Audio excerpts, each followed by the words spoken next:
on Jerusalem Dateline.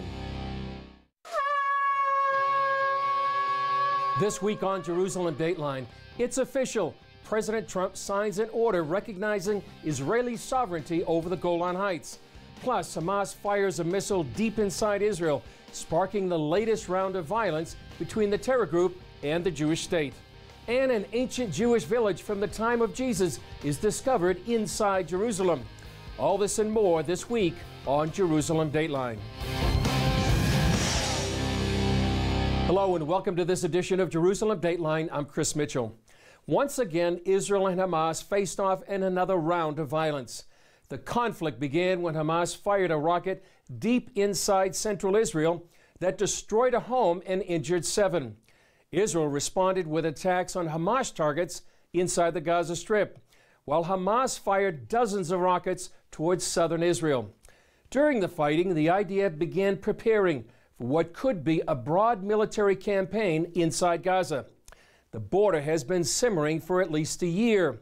At the end of March, Hamas marked a one-year anniversary of the so-called Great March of Return, an attempt to breach Israel's southern border. CBN News has covered what's happening on the border. And here's a story on both why Hamas is trying to breach Israel's southern border and what the IDF is doing to stop them. CBN News got a rare up-close look at the violence on the border of Hamas-controlled Gaza. We're standing just a few yards away from the Israel-Gaza border. This is the front lines of a more than 2-month battle between Hamas and the Israeli Defense Forces. Like many other places along the border, soldiers face deadly force. Today we've had 3 grenades thrown at Israeli troops at this specific location. It's not legitimate and civilian riot. The leaders of the riot is Hamas, and they are trying to challenge us. This frontline commander said the IDF faces daunting military challenges defending its border. If you take civilians and you put between them people to throw grenades and you put between them women and children, then you make us challenge all the time. But we have the rules of engagement. Those rules include dropping leaflets the day before an expected demonstration warning Gazans to stay away from the fence. The next day, they used loudspeakers to keep people away. هنا جيش الدفاع الإسرائيلي المنطقة المحاذية من جدار الحدود محظورة لدخول المدنيين نطلب منكم أن لا ترسلوا نساءكم وأطفالكم إلى خط الأمامي. Then they shoot tear gas for those who approach the fence. And after that, only shooting in the air. If they will try to cross the fence with using of cutters, using of burning tires, there will be no choice, and they will have to shoot with snipers to the foot. And that's what we do before we use lethal weapon. During our interview, the commander received word of a Hamas shooting. The report now is that they shot at one of the forces that is from south to this spot. He says their priority is protecting Israelis. Nobody wants to cross Israel to hug the people that live in Nahal Oz or in Netiv HaAsara. That's not their purpose. A few hundred meters behind us is the kibbutz of Nahal Oz. For the soldiers who are deployed here, it's very clear. We're here to defend against a massive amount of violent rioters who are hiding terrorists behind them. They want to tear down the defenses and get inside, and our job as a military of a sovereign nation is to stop them and to defend our Israeli civilians. Throughout the demonstrations, the IDF faced criticism at the UN, world capitals, and the media. To the critics, I'd say stand in our shoes and walk in our boots a few miles, have those thousands of rioters and terrorists try to invade into your country and to risk or to threaten your civilians, and then criticize us. Much of the coverage seemed to show one side of the story, an uprising to protest the opening of the U.S. Embassy in Jerusalem. But Memory, the Middle East Media Research Institute, released a compilation of videos that give a much different perspective. For example, this Hamas official admitted on Palestinian television that 50 of the 62 people killed were Hamas members. Mahmoud Zahar, a senior Hamas official, said this on the Al Jazeera network. This is a clear terminological deception. So when we talk about peaceful resistance, we're deceiving the public. This is a peaceful resistance bolstered by military force and by security agencies. The videos show tire burning and wire cutting units saying their highest aspiration is to die for the sake of Allah. or to take down the border fence with the fingernails of their children. Israeli Ambassador Danny Danon called this a Palestinian cycle of death. First, they incite people to violence. Then they place as many civilians as possible, including women and children, in the line of fire to maximize civilian casualties. Then they blame Israel, and then they come here to complain to the UN. Even this Palestinian Authority official blamed the PA's rival, Hamas. Seriously? Sending children to be killed or lose a limb while your leaders are having a good time? More demonstrations are planned, and tragically, more Palestinian children may die or lose limbs and be crippled for life. After Hamas fired dozens of rockets into southern Israel, we went down to the Israeli town of Sderot, next to the Gaza Strip. Over the years, more than 10,000 rockets have been fired near or inside the town. Because of this danger, it's been called the bomb shelter capital of the world. Every home has a bomb shelter, and bus stops and playgrounds have them too.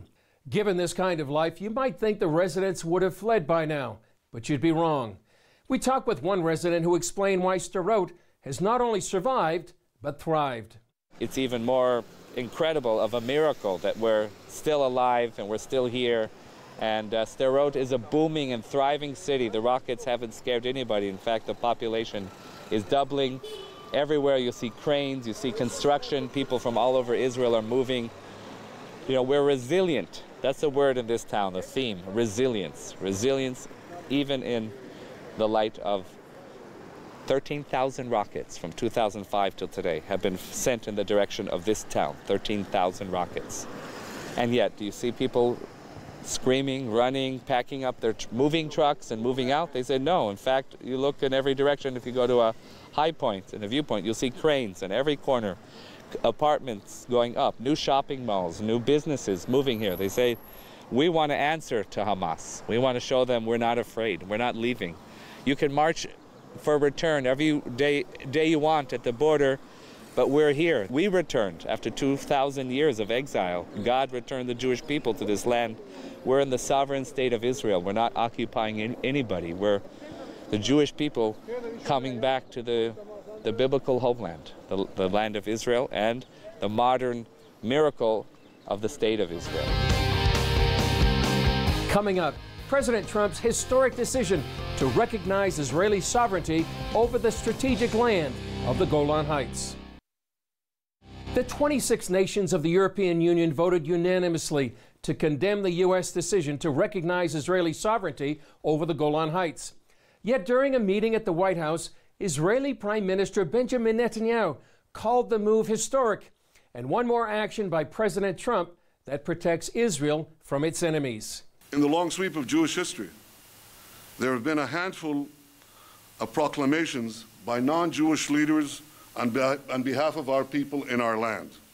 Cyrus the great Persian king, Lord Balfour, President Harry S. Truman, and President Donald J. Trump. And you, Mr. President, you've done it not once, but twice, with your bold proclamation on Jerusalem and with your bold proclamation today on the Golan. Your proclamation comes at a time when the Golan is more important than ever for our security, when Iran is trying to establish bases in Syria to strike at Israel. Mr. President, just as Israel stood tall in 1967, just as it stood tall in 1973, Israel stands tall today. We hold the high ground, and we shall never give it up. Ha'am im ha'golan. That means the people are with the Golan. But thanks to you, we now know that there are two peoples who stand with the Golan. The Golan Heights is part of Israel's biblical inheritance. It came back into Israel's hands as a result of the 1967 Six-Day War. For decades, it was one of Israel's quietest borders. But over the last few years, all that has changed. Take a look at the history and the strategic significance of the Golan to the Jewish state. Whoever sits on the Golan Heights totally dominates this whole region. That's in part because of the proximity to the Sea of Galilee. The Golan Heights shares borders with Jordan, Syria, and Lebanon, and Damascus is only 40 miles away. For decades, Syria controlled the Golan Heights. Here on the high ground overlooking the Sea of Galilee, Syrian artillery and snipers shot and shelled Israelis below. Children grew up running to bomb shelters, and residents lived under the constant threat of attack. So all along the line of this cliff were Syrian bunkers and military posts and cannons and artilleries. The communities beneath the Golan Heights were totally at the mercies of the Syrians. Overlooking the Sea of Galilee, Middle East expert Avi Melamed told me why this ground is so important. Now, you have to remember, the Sea of Galilee is the biggest fresh water body in Israel, providing something like 25–30% of the water consumption or the fresh water consumption in Israel. In 1948 until 1967, what happened was that the Syrians occupied some strategic areas. The major result of that was an enormously increasing pressure on Israel, mostly in the context of the water and the use of water. Israel faced a literal uphill battle against the Syrian army, a rocky slope that rose 1,700 feet from the Sea of Galilee. Israel captured the Golan Plateau during the last 2 days of the Six-Day War. We were afraid that Syria will come back. And again, they will shell the valley and try to take the water, to take the Jordan. We decided to make the first kibbutz in the Golan Heights. And just a month after the war, Yehuda Harel and his family joined the first Israelis moving here. We got a permission from the army to get inside the Golan Heights because it was a military area. And we got a job from them to collect cows that were wild in the area. They first lived in what had been housing for Syrian army officers. We are very near to Quneitra, about 100 meters from Quneitra, and we are near to the quarter that we used to live here for almost 5 years. This was the house that we, with another 3 families, lived in this house. Eventually, the community moved across the ridge and still farms near the border. Today, close to 50,000 people, more than 25,000 Israelis, and about 22,000 Druze live on the Golan Heights. It's known for its fresh fruit, like the grapes used in award-winning Israeli wines. In the last more than 40 years, the Golan Heights is the most quiet area of Israel. Everything happened in the other side of the border. But that could be changing. Do you see any similarities between the conditions prior to 1967 and the conditions now? I would say that the strategic threat, as far as Israel is concerned, is today much more severe in comparison to the pre-1967. The major reason for that is that the presence of Iranians and Iranian-backed Shiite militias stone's throw away from the Israeli-Syrian ceasefire line. Melamed said Iran wants to establish a new front here, similar to those established in South Lebanon and the Gaza Strip.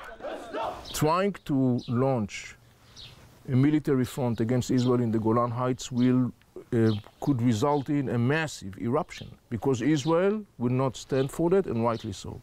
On the 49th anniversary of the Six-Day War, Prime Minister Benjamin Netanyahu made it very clear how Israel views the Golan Heights. They are for peace. In the stormy region around us, Israel is the stabilizing factor. Israel is the solution, not the problem. The Golan Heights will forever remain in Israel's hands. Israel will never come down from the Golan Heights. For now, Harel says there's a reason why this area has remained quiet. We live here in peace. It's a peace because we are in the Golan Heights. When we were only in the valley and the enemy was up on the hill, it was not peace. To live in peace, you have to be strong and to live in the higher place. Chris Mitchell, CBN News, the Golan Heights, Israel. Up next, CBN's film To Life, How Israeli Volunteers Are Changing the World, gets 2 Emmy nominations. CBN's documentary To Life, How Israeli Volunteers Are Changing the World, received 2 nominations for Daytime Emmys, one in the Outstanding Special Class Series and the other for Outstanding Writing Special Class. Here's a look at one of the Israeli organizations highlighted in the film, Springs of Hope.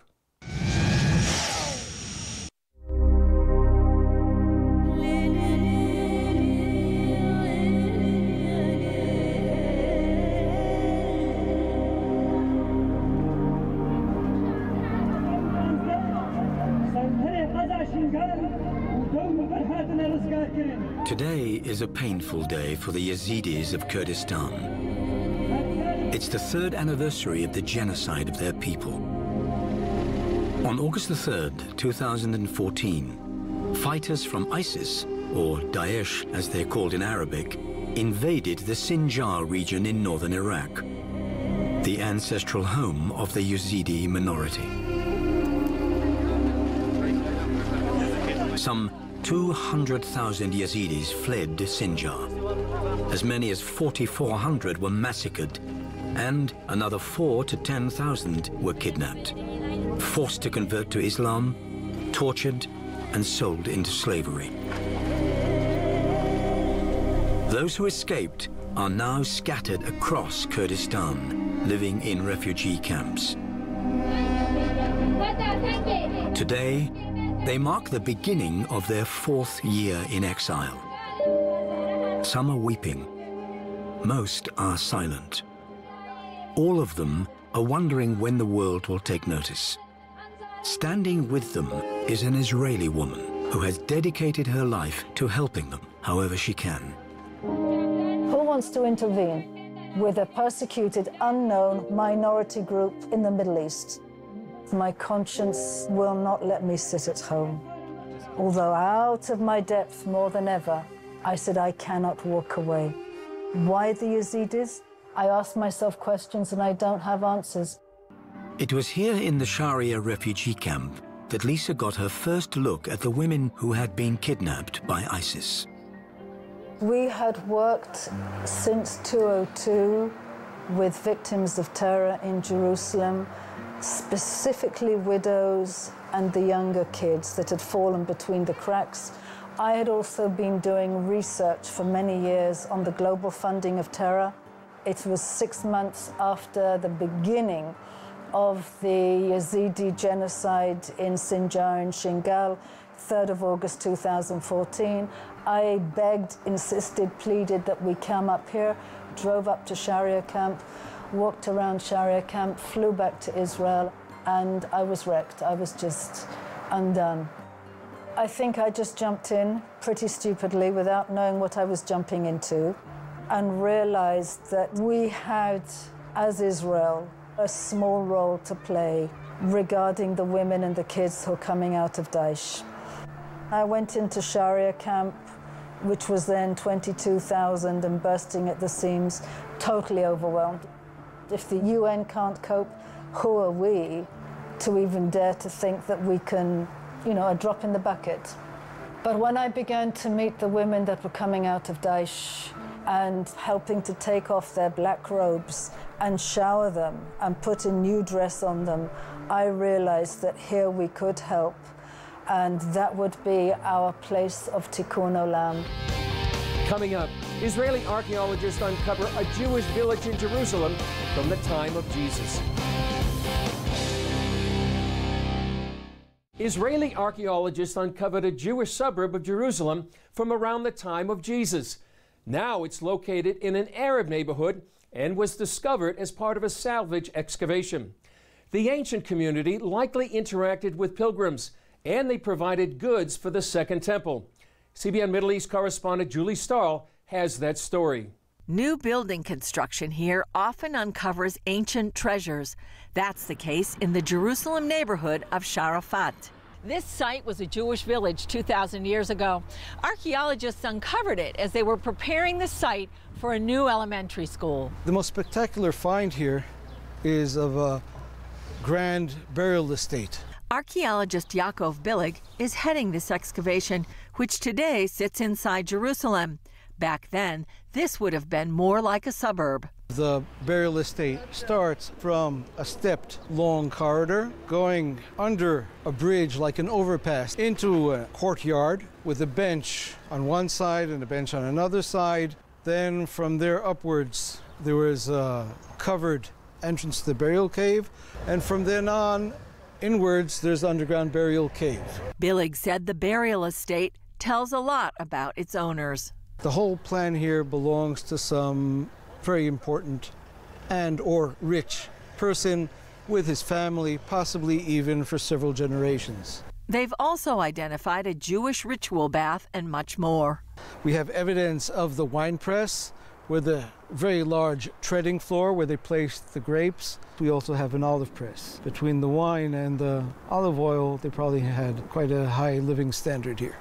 The best of the harvest was likely delivered to the temple, just an hour's walk away. In the far right corner, you can see a small press that is the real virgin olive oil, which is probably the real top quality. I assume when the temple existed not far away, that went as a dedication to the temple. Thank you, God, for giving me the abundance of which I have now. Billig said discoveries like this tell us much more about the people from that time. They had probably a lot of interaction with the population of the city, maybe even for the pilgrims who made pilgrimage to the city. We can't forget that Jerusalem had to be supplied by produce of agricultural products.